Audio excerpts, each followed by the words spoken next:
We have spent more than $2 billion on the greatest scientific gamble in history. It is an atomic bomb. It is a harnessing of the basic power of the universe.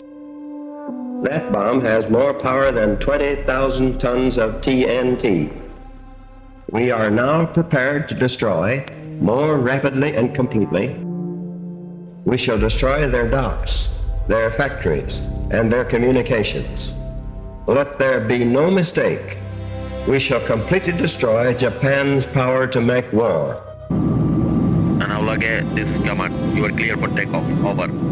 Copy that command. Analog rolling now. We'll stop shortly. Over.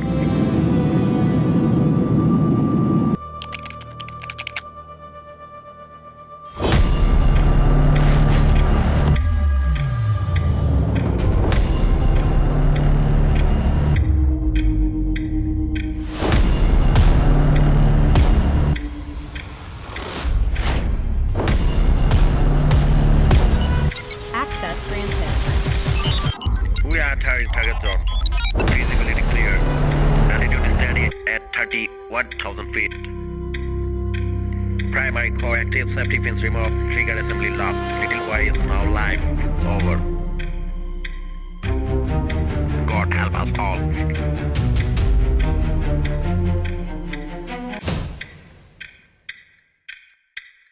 Now I am become death, the destroyer of worlds.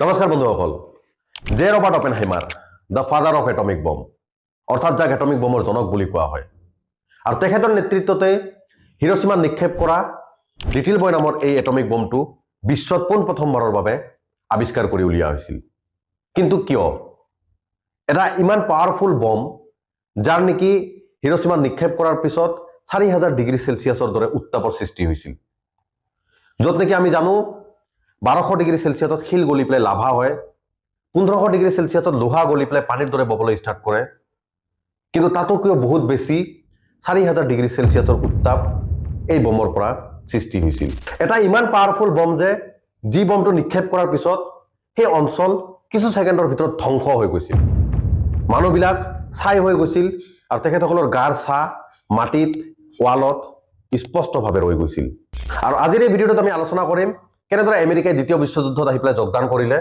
কি কাৰণত অপেনহাইমাৰৰ নেতৃত্বত পৃথিৱীত পোনপ্ৰথমবাৰৰ বাবে এনেধৰণৰ atomic বমৰ আৱিষ্কাৰ কৰিবলগীয়া হ'ল আৰু কেনেদৰে অপেনহাইমাৰে এই এটমিক বম আৱিষ্কাৰ কৰি উলিয়ালে আৰু কিয় হিৰোশ্বিমা আৰু নাগাসাকিৰ দৰে জাগাত এনেধৰণৰ বম নিক্ষেপ কৰা হ'ল সেই সবিশেষ ভিডিঅ'টো শেষলৈকে চাই থাকিব এই কাহিনীৰ আৰম্ভণি হৈছিল 1914 চনত যেতিয়া সমগ্ৰ পৃথিৱী জ্বলিবলৈ আৰম্ভ কৰিলে প্ৰথম বিশ্বযুদ্ধত এই যুদ্ধত দুটা ডাঙৰ পক্ষ আছিল চেণ্ট্ৰেল পাৱাৰ্ছ যাৰ আণ্ডাৰত আছিল Germany Austria Hungary Ottoman empire আৰু বালগেৰিয়া আৰু আন এটা পক্ষ আছিল এলাইড পাৱাৰ্ছ যাৰ আণ্ডাৰত আছিল ব্ৰিটেইন ফ্ৰান্স ৰাছিয়া আৰু ইউনাইটেড ষ্টেটছ অফ আমেৰিকা এই যুদ্ধ চলিছিল 1914 চনৰ পৰা 1918 চনলৈ আৰু 4 বছৰ ধৰি চলা এই যুদ্ধখনত লাখ লাখ সৈন্য কোটি কোটি নাগৰিক এই যুদ্ধত প্ৰাণ ত্যাগ কৰিলে অৱশেষত চেণ্ট্ৰেল পাৱাৰ্ছ পৰাজিত হ'ল এলাইড পাৱাৰ্ছৰ বিজয়ী হ'ল কিন্তু চেণ্ট্ৰেল পাৱাৰ্ছৰ সকলো দায়িত্ব আৰু লিডাৰ হিচাপে লিড লৈছিলে জাৰ্মানীয়ে যাৰ বাবে জাৰ্মানী এই যুদ্ধত পৰাজিত হ'ল আৰু প্ৰথম বিশ্বযুদ্ধত যিমান দেশৰ ক্ষতি হৈছিল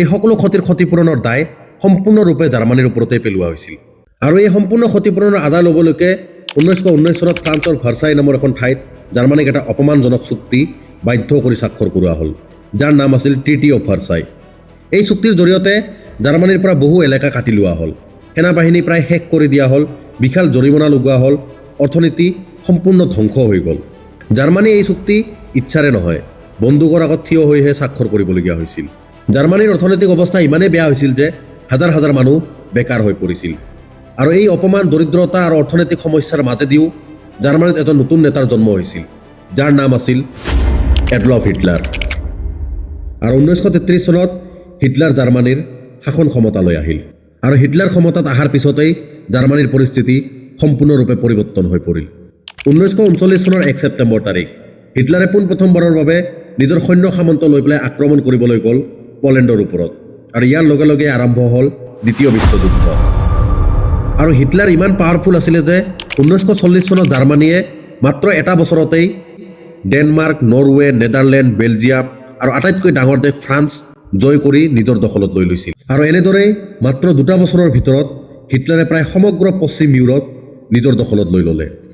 কিন্তু এখন ডাঙৰ দেশ আছিলে যাক তেওঁ কেতিয়াও জয় কৰিব নোৱাৰিলে, আৰু সেই দেশ আছিল ব্ৰিটেইন, যিখন দেশ ইউনাইটেড কিংডমৰ এটা অংশ। হিটলাৰে ব্ৰিটেইনক ভয় খুৱাই আত্মসমৰ্পণ কৰাব বিচাৰিছিল।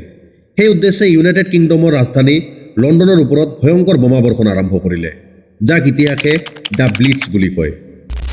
আৰু এনেদৰে এডলফ হিটলাৰে সমগ্ৰ ইউৰোপ দখল কৰাৰ লগতে সমগ্ৰ বিশ্বত নিজৰ শাসন চলাব বিচাৰিছিল, যাৰ বাবে তেখেতে জাপানৰ সৈতে মিলি জাপান আৰু জাৰ্মানী এই দুয়োখন দেশে সমগ্ৰ বিশ্ব দখল কৰাৰ উদ্দেশ্যেৰে এই যুদ্ধত আগবাঢ়ি গ'ল। আৰু সেই সময়ত জাপানৰ সম্ৰাট আছিল হিৰোহিটো। জাৰ্মানীৰ নেতা এডলফ হিটলাৰ আৰু জাপানৰ সম্ৰাট হিৰোহিটো, এই দুয়ো নেতাই নিজৰ দেশৰ সাম্ৰাজ্য বঢ়াই সমগ্ৰ বিশ্বৰ ওপৰত আধিপত্য স্থাপন কৰিবলৈ বিচাৰিছিল। হিটলাৰ ইউৰোপ দখলৰ পথ লৈছিল আৰু জাপানে এছিয়া জুৰি নিজৰ শক্তি বিস্তাৰ কৰাৰ লক্ষ্য ৰাখিছিল। এই দুয়ো দেশৰ বিস্তাৰবাদী মনোভাৱেই জাৰ্মানী আৰু জাপানক একে মঞ্চত মিলাই এক্সিছ পাৱাৰ নামৰ শক্তিশালী গঢ় সৃষ্টি কৰিছিল। 1939 চনত সমগ্ৰ পৃথিৱী এক গভীৰ আশংকাৰ মাজত সোমাই পৰিছিল।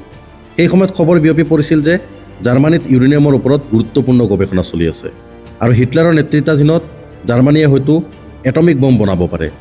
আৰু এই আশংকা প্ৰথমতে বুজি পাইছিল লিঅ' চিজলাৰ্ড আৰু এডৱাৰ্ড টেলাৰ নামৰ দুজন বিজ্ঞানীয়ে।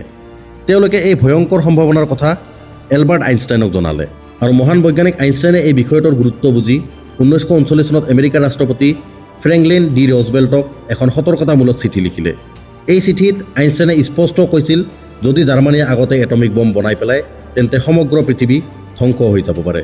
আৰু আইনষ্টাইনে লিখা এই চিঠিখন আমেৰিকাই পোৱাৰ পিছতেই প্ৰথমবাৰৰ বাবে এটমিক বম্ব বনাবলৈ গুৰুত্বপূৰ্ণ পদক্ষেপ হাতত ল'লে। আৰু 1942 চনত আমেৰিকাই গোপনে আৰম্ভ কৰিলে মেনহাটন প্ৰজেক্ট নামৰ এক বৃহৎ বৈজ্ঞানিক অভিযান। এই প্ৰকল্পৰ বৈজ্ঞানিক নেতা আছিল জে ৰবাৰ্ট অপেনহাইমাৰ। আৰু এই প্ৰকল্পত শতাধিক শীৰ্ষস্থানীয় বৈজ্ঞানিকে মিলি এটমিক শক্তিক অস্ত্ৰত পৰিণত কৰাৰ কাম আৰম্ভ কৰিলে। আৰু 1941 চনত হিটলাৰে নিজৰ আটাইতকৈ ডাঙৰ ভুল কাম কৰিলে। তেওঁ ছোভিয়েট ইউনিয়ন, ৰাছিয়াৰ ওপৰত আক্ৰমণ কৰিলে। এই আক্ৰমণক কোৱা হৈছিল অপাৰেশ্যন বাৰবছা। ৰাছিয়াৰ ভয়ংকৰ শীত, দীঘল ছাপ্লাই লাইন, খোৱা বস্তুৰ নাটনি আৰু লাখ লাখ ৰুছ সৈন্যই জাৰ্মানীক লাহে লাহে ধ্বংসৰ ফালে ঠেলি দিলে। আৰু এই মুহূৰ্তটোৱেই আছিল হিটলাৰৰ পতনৰ আৰম্ভণি।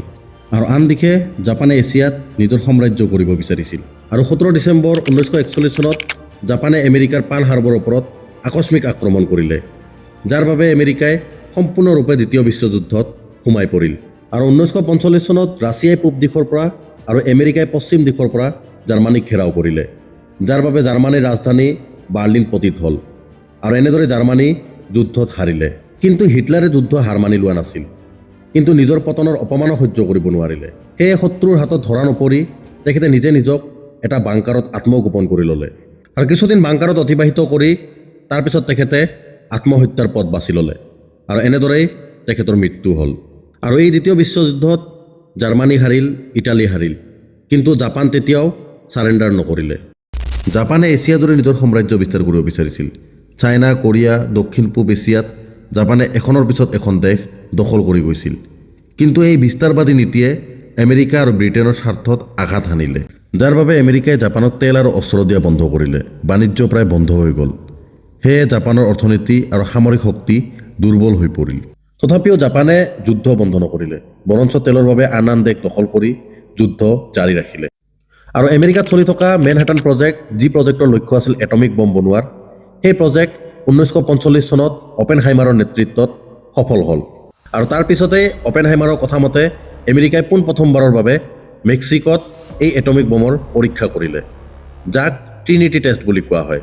আৰু এই পৰীক্ষা সফলভাৱে সম্পন্ন কৰাৰ পিছত সেই মুহূৰ্তত এটমিক বমৰ শক্তিৰ ভয়ংকৰ ক্ষমতা সকলোৰে আগত স্পষ্ট হৈ পৰিল। আৰু এই বিস্ফোৰণ দেখি অপেনহাইমাৰৰ মনত ভাগৱত গীতাৰ এটা শ্লোক ভাহি উঠিল, now I am become death, the destroyer of worlds. Few people laughed, few people cried, most people were silent. I remembered the line from the Hindu scripture, the Bhagavad Gita. Vishnu is trying to persuade the prince that he should do his duty, and to impress him, takes on his multi-armed form and says, "Now I am become death, the destroyer of worlds." আৰু এই বাক্যশাৰী গীতাৰ পৰা অনুপ্ৰাণিত, য'ত ভগৱান কৃষ্ণ নিজৰ বিশ্বৰূপ দেখুৱাই কৈছিল যে সময় আৰু কৰ্তব্যৰ আগত মানুহ অসহায়। আৰু সেই মুহূৰ্ততে অপেনহাইমাৰে বুজি পাইছিল তেওঁলোকে ইতিহাস গঢ়িছে, কিন্তু সেই ইতিহাসৰ মূল্য কিমান ভয়ংকৰ হ'ব পাৰে। আৰু পিছলৈ গৈ অপেনহাইমাৰে কৈছিলে, আমি কৰ্তব্য কৰিলোঁ, কিন্তু তাৰ ফল ভোগ কৰিব লাগিব মানৱ জাতিয়ে। আৰু এই বম আৱিষ্কাৰ হোৱাৰ পিছত আমেৰিকাই জাপানক সকিয়নি দিছিল যুদ্ধ বন্ধ কৰিবলৈ, কিন্তু জাপানে এই কথা নুশুনিলে আৰু যুদ্ধ আগবঢ়াই লৈ গ'ল। আমেৰিকাৰ আশংকা আছিল যদি জাপানত স্থলসেনা নমোৱা হয় তেন্তে লাখ লাখ সৈন্য আৰু নাগৰিক নিহত হ'ব।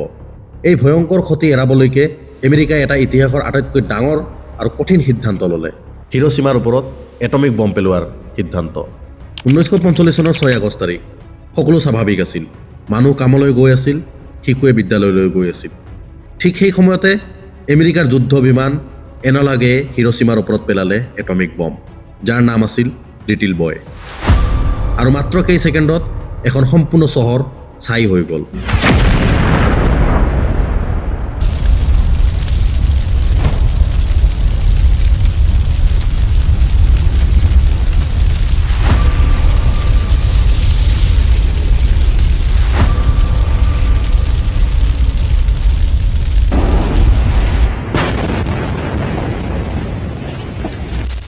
আৰু এই বিস্ফোৰণৰ ফলত প্ৰায় 80,000 মানুহ কেইবা ছেকেণ্ডৰ ভিতৰত নিজৰ প্ৰাণ হেৰুৱাবলগীয়া হৈছিল।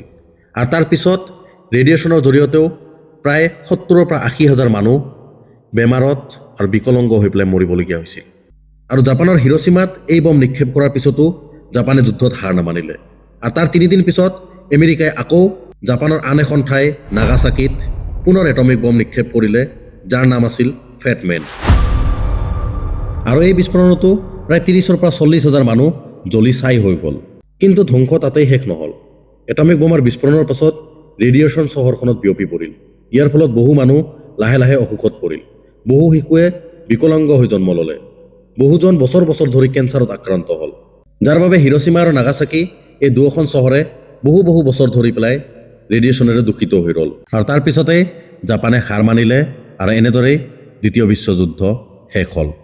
অপেনহাইমাৰে কৈছিলে, গীতা পঢ়া মানুহ এজনে যেতিয়া মৃত্যুৰ শক্তি হাতত লয় তেতিয়া বিজ্ঞানে অনুতাপ হৈ উঠে। হিৰোশ্বিমা আৰু নাগাচাকি কেৱল দুটা চহৰৰ নাম নহয়, ই মানৱ জাতিৰ বাবে এটা সতৰ্কবাণী। বিজ্ঞান যদি মানৱতাৰ লগত নাথাকে তেন্তে সেই বিজ্ঞানেই মানৱ জাতিৰ ধ্বংসৰ কাৰণ হ'ব পাৰে। এই প্ৰশ্নটো আজিও বাকী, বিজ্ঞান ক'ত থমকিব লাগে? আজিৰ এই ভিডিঅ'টো চাই আপোনালোকে কেনে পালে সেই সবিশেষ মোক কমেণ্ট বক্সত জনাব। লগতে লাইক, কমেণ্ট আৰু শ্বেয়াৰ কৰিবলৈ নাপাহৰিব। আৰু আগলৈকে এনেধৰণৰ ভিডিঅ' পাই থাকিবলৈ প্লিজ চেনেলটো ছাবস্ক্ৰাইব কৰি ল'ব। আকৌ লগ পাম নেক্সট ভিডিঅ'ত। ধন্যবাদ।